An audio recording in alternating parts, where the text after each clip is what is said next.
Bonjour, dobry dzień. You are welcome to my show, Weekly with Olivier Vedrine. I am Olivier Vedrine. We will spend together 20 minutes. First time, I will do an international press review.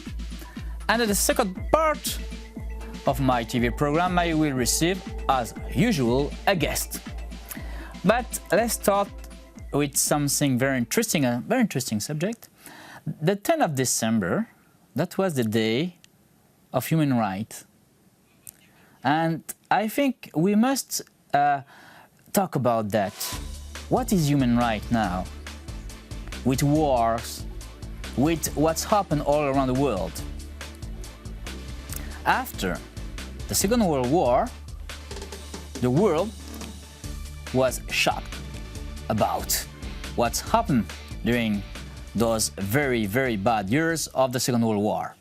And the UN, after the Second World War, decided to promote all around the world human rights. 30 articles on basic issues of freedom, liberty, equality gender, free choice of religion. This is very important because sometimes I think in our society we forgot the human rights. After the Second World War,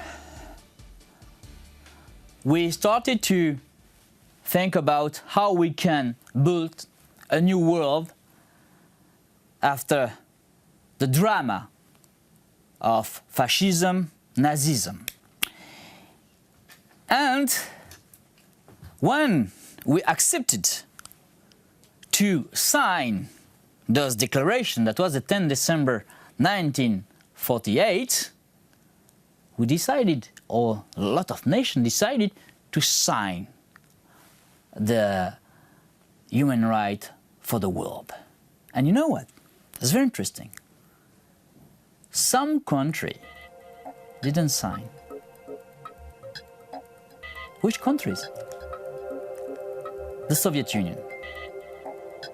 Yes, we can see that the Soviet Union did abstentions. When we ask the nations to sign, to vote for this human right in the UN, the bloc of the countries of the Soviet Union did abstentions. What does that mean? That's very interesting when we see what's happened now. Look, in Russia, we are in the post-Soviet way of thinking. Remember, in 1948, the Soviet Union didn't sign. The result is here. Now in Russia, do you think they respect the human rights? I don't think so. But if we want to understand that, we have to go to the beginning of the history. And the 10th of December in 1948, the Soviet Union did an abstentions. And now we know that the result of that is that now in Russia, human rights are in danger. That's very important. You know, I always like to say that if you want to explain what's happened now, you have to go back to the history. Other countries also did some abstentions, like South Africa with apartheid system. But the most important was the Soviet Union, who did an abstentions. And that's very interesting because the leader of the teamwork of the Charter of the Human Rights in UN was Eleanor Roosevelt. Yes, the wife of the US president. And for her, that was obvious that the Soviet Union didn't accept or did an abstention for the declaration, Universal Declaration of the Human Rights in UN, because they were afraid about one thing. They were afraid about this Article 13, which provided the right of citizens to leave their countries. Yes, the Soviet Union did an abstention because of the Article 13, and that's really what Eleanor Roosevelt think in those times. Why the Soviet Union didn't sign? Because the Soviet Union was afraid about the Article 13, which provided the right to citizens to leave their countries. And now we see the result of this event, who happened the 10th of December 1948. We see now the result in Russia. Now, I want to talk with you about a man of the new administration in US, the administration of the President Trump. This man is the General James Mattis. Interesting personality. Generals of the Marine Corps. He is now in charge of the Pentagon. And you know, remember, a few weeks ago, everybody say, oh, you know, Trump will be more, more lovely with Russia. Come on. This General Mattis said that Putin is a bandit. Yes, General Mattis is not in favor of Russia and is in charge of the Pentagon.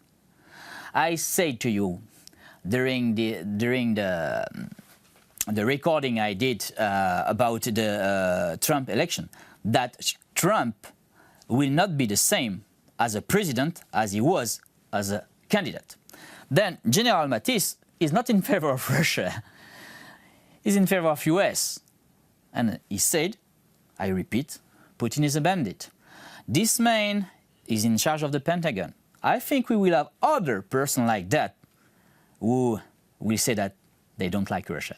I'm sure that in the new administration of Trump, we will have other persons who really, really don't like Russia and Putin.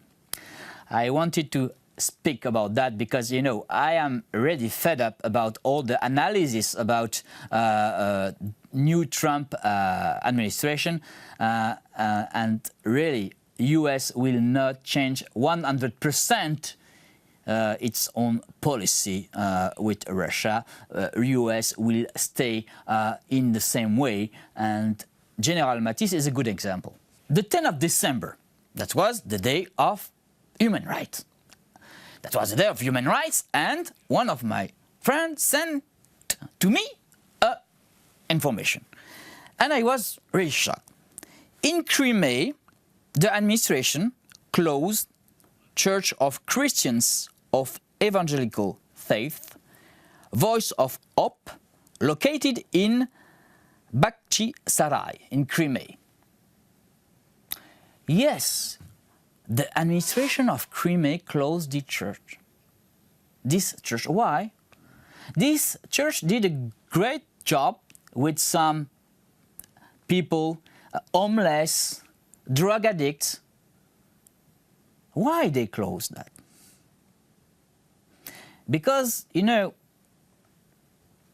now with the Russian policy in Crimea, nationalism is used also against other religions, not only against the Tatar, not only against Ukraine, but also against other religions, also against other Christian religions.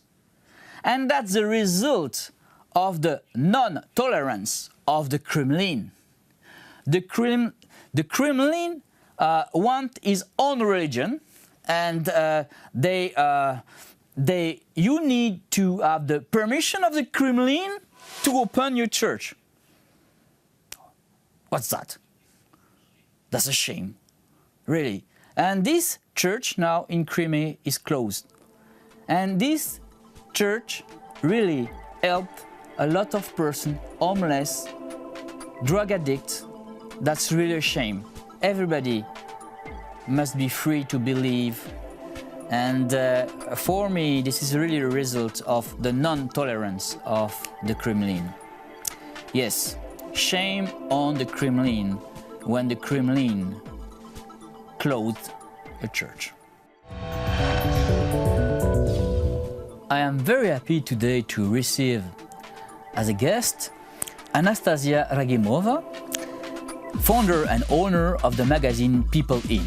Anastasiya, welcome. Welcome. How are you? I'm fine, thank you. Fine. Then you decided to open your own magazine. Yes, it was my dream because I'm a political scientist and all my professional work was connected with mass media because I was the political consultant on big, huge political campaigns for future member parliaments, and I had the connection with mass media, and when I worked with the media I noticed that almost all of them are dependent and they are engaged and involved in a political activity of different political groups who give money for their activity. And that's why I decided to make to create the independent political magazine, which will be based on political views of different ideologies, of different politicians, of different social leaders and civil leaders and so on. Then you are the founder and the owner of the magazine. Yes, and I can say that it's a very expensive deal, and I spend on much money on producing of this magazine, but now we are profitable because we invented the augmented reality. It's the new innovation for printed media. I saw that on Facebook. And we also use it for electronic media. And I can also show you how does it work. Please. This is our magazine, which was called People UA, not People In, but People UA, because it was dedicated to the anniversary of Ukraine, 25th anniversary of Ukraine, which was on 24th of August this year. And we make different interviews, took different interviews of prominent politicians, civil prominent activists, and made this magazine interactive one to present augmented reality in Ukrainian society and to show how does it work. We open our journal. I can show you it. Sure. Yes, our magazine. And this is my article as an editor, and we take a smartphone. It can be iPhone or can be Android system, telephone, anyone you want smartphone. We should to open our application, People In, and to scan the picture of to scan the picture.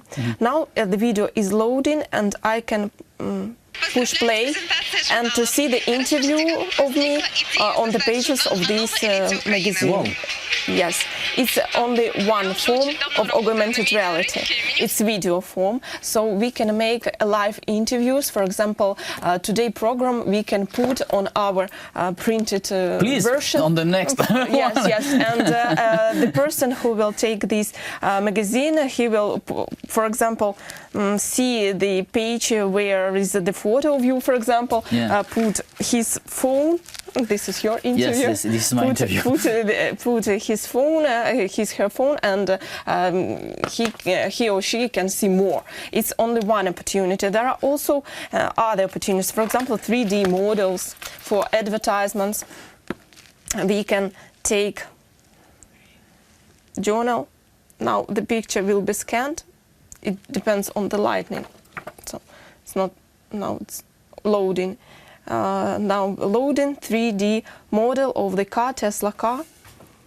Oh wow! Yes. And we see the car in 3D. Yes. Yeah. And there are also other opportunities. We can give mails, we can give phones, and when you put your phone, for example, on the page of advertisement, you see the phone, and you can call. It is scanned as their cell phone, and you can call, for example, to the shop of which is the hero of the advertisement. So it is very, very convenient. The new magazine People In is an independent magazine, and this is really a plus in Ukraine. And what is for you another plus of your magazine? Because you are independent, you have this 3D concept. What is another aspect of your magazine? It's the symbiosis of electronic version and printed one, because we have now website. It is called People in UA, and there is another information. It's not the information from the magazine. It's the news information which we see each day, interesting exclusive interviews, and also we have printed version with augmented reality, and this augmented reality also works on electronic versions. So for example, we can put our phone on the screen of the laptop and see more. For now we investigated the hit parade, top parade of politics, and when we put our phone on the image of politician, we can see more. We can see songs, video of songs, and it's like the top rate of politicians. It's really interesting for people. That's really great. I think not a lot of magazine in Ukraine is doing that. We are the first in the post-Soviet area who invented such innovacy as augmented reality, and we are the first who made it. You are the first. That's really a plus. And that's great. It's the main plus, I can say for sure. And also you have good journalists and a good team. What I'll say, this is a lux magazine, really. The quality is high. Okay. Why you choose to be a lux magazine? You see, the heroes of our interviews, most of them are members of parliament, politicians, also businessmen, successful businessmen, and we don't give the advertisements of really expensive toys, for example, as the Versophone or some expensive brands of clothes. We just give the advertisement of the things which are needed by our audience, which are needed for our audience. And our audience is people who are upper intermediate level salary, profit, income, and that's why they're interested in the advertisements which can realize their needs. Satisfy their needs. And also another concept of your magazine, you present your magazine like the magazine of the new elite of Ukraine. For you, what is for you the right definition of this new elite now in Ukraine? For me, it means successful people in different spheres of their life. It mustn't be a business. For example, it can be culture or science. And for me, the main concept of my magazine is to give interviews of prominent people who are already well known, and of young people who just started their career in different fields of social life. For example, we can give the interview of really influential politician, and we can give the interview of a young person who just starts his career and who works for the benefit of the country he lives in. And I support startups. I support young businessmen who just have started their own business, because these people are the future of our country. They are working for the profit of the country, for its image, and that's why we support young people, and these young people are the new elite of Ukraine, and we always give place in our printed version to put interview with them, with the influential politicians, scientists, and that's great, because this is the future of Ukraine. That means you are a magazine, you are a magazine who is looking to the future of Ukraine. And I want also to know what is your strategy to develop your magazine, and do you have some project you want to I'm speak involved about? in charity activity. I'm interested in charity activity. And our last presentation we made with the charity auction, and now I would like to provide the charity direction in the development of my magazine strategy.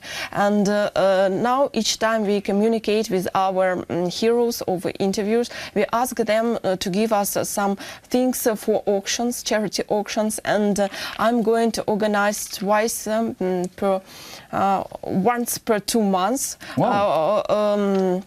To organize auctions, charity auctions, to help young people to develop their own projects, startups, business projects. Not only people with diseases such as other charitable funds do, but people who are talented and who have like no opportunity. Yes, like grant, who have no opportunity, who have no finance support to realize, to implement in life their plans, to implement in life their projects. That's why I would like to organize charity events, and my new direction will be charity events. And also now my team is working at a creation of new television program with prominent people, and it will be the dialogue to share all the secrets of success of these people, to share their life interesting events. Like testimonials. Yes, like testimonials. That's great. Right. And when you will have some event, important event, I will speak about that in this program. Thank you very much for support. Yes, because it's very important to give grants to persons who want to do something for this country. Yes, because almost all charity funds help people with diseases. I also support such people, but we should also just forget about talented people. There are really many talented people who have no opportunity to realize their projects. They take all the efforts to realize, but they have no finance. And earlier I was the teacher in the university because I have my PhD in political science, and the students always asked me to employ them for work because they had no opportunity to realize their professional skills in mass media. I was a teacher for journalists, yes, and that's why we needed to help such talented people, young people, to realize themselves. And that's really great. Thank you for this nice interview. Thank you very much. And hope to see you soon. Thank you very much. Thank you very much. Bye. Goodbye. I hope you enjoyed those 20 minutes together. I hope to see you next Sunday. Au revoir. Goodbye. Do побачення. And remember, never give up.